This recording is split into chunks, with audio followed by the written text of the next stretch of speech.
Hey there, it's Mike again here at Leaves. I'd like to step you through what you're going to encounter when you first come into Leaves. So remember that Leaves is going to create this summary biography of your life that will later be used by your virtual biographer to interview you about many of your meaningful life events and experiences. But to get started, we're just creating this overview. And it's done in three segments. We call them chapters, chapter one, chapter two, and chapter three. So in chapter one, it's going to ask you for certain data, and then it's going to ask you for certain photos. You don't have to enter all of the data, and if you don't use photos, we put in placeholder photos, but the story will be sort of flat and boring if it's not about you and not customized. So let's talk about chapter one. The first record is your profile picture. You can skip it. We'll use a picture, but we suggest uploading a current photo of yourself, something that's reasonably current within the first couple of years.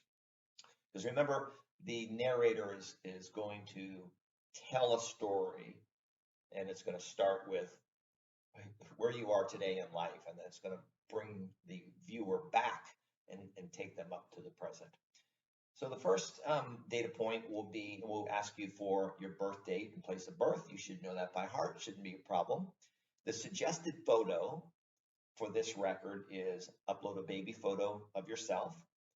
If you have a picture of the hospital that you were born in, the house that your parents first lived in and took you home to when you were first born, perhaps a map, just a map of a regional map, and then zoom in on your city. That actually works quite nice with the narrative.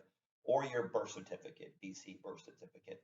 That would be the second photo that you should upload in this segment. And then the third one is it's going to talk about where you are in the lineage. So if you're an only child, it'll just be you, or you're an only child, it's just going to be you and your parents. But if you have siblings, it's nice to upload a family picture with you and all of your siblings. And that could be a current photo or the most recent photo with all of you together. Like I know in my family, it's rare in later years you get us all together. So most of the photos of our entire family with the siblings and the parents, or just the siblings, were done when we were children. Up to you. Nice to have a family photo there. So that's going to be the first record that you're going to be asked for. Should be no problem. All that should be known by heart. If you don't upload photos, that's fine. We're going to put in placeholders, and you can swap them out later after you see how it works.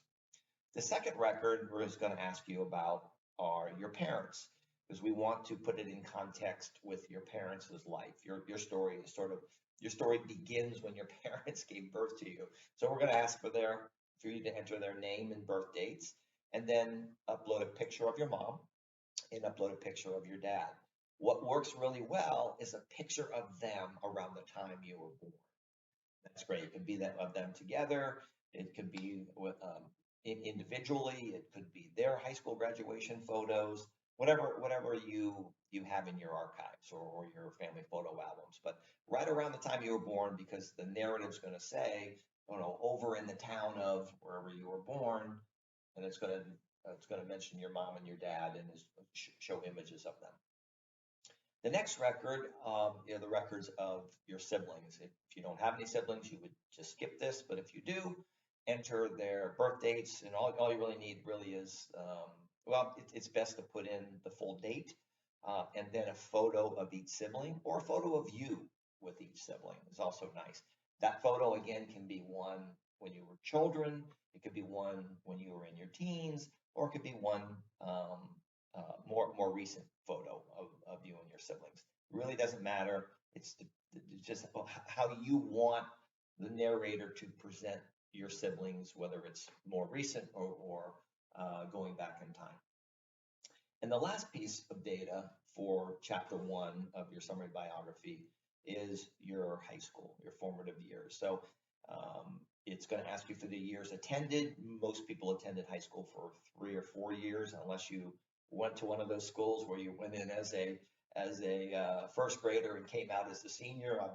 I've known people who attended schools where it was 1 through 12, but you would want to put in at least 3 years and then upload a picture of you when you first entered high school, you as a sophomore, and then you as a senior. The graduation picture works really good for this.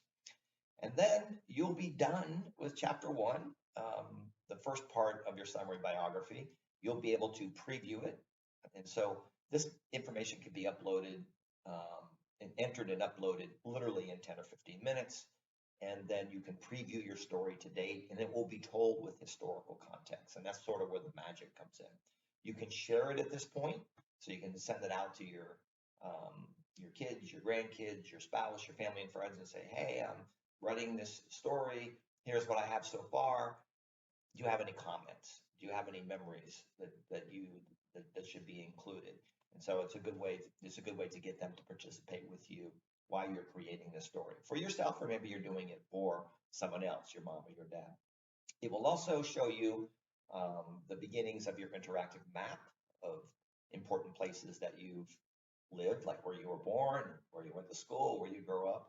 And then it'll also create an interactive timeline that begins really with the birth of your parents, and then bring timeline to the present, to the information that you've entered to this point, which is your up to your high school graduation. So that is what you're going to be seeing and attending to in this first part of creating your summary biography. Now, a lot of people usually are very wary. They get a little nervous about, okay, well, this is sort of personal data. I'm entering my birth dates, my parents' dates, where we grew up. None of this information is accessible by anyone but you, whoever you share it with. So our staff doesn't have access to it. It's an encrypted database. It's very private. It's highly secure. You can go on our website. We're part of something called the US EU Privacy Shield framework. We're certified to keep all of this data private and locked down.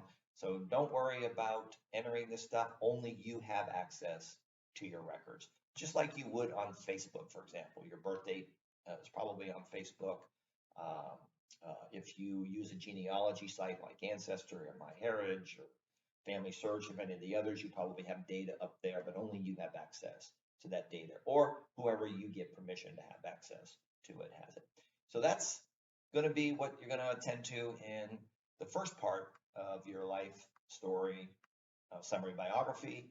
I can't wait to show you. We're going to go in the next tutorial. We're going to sort of step through doing that and creating the first part of the story. So I look forward to seeing you in the next tutorial.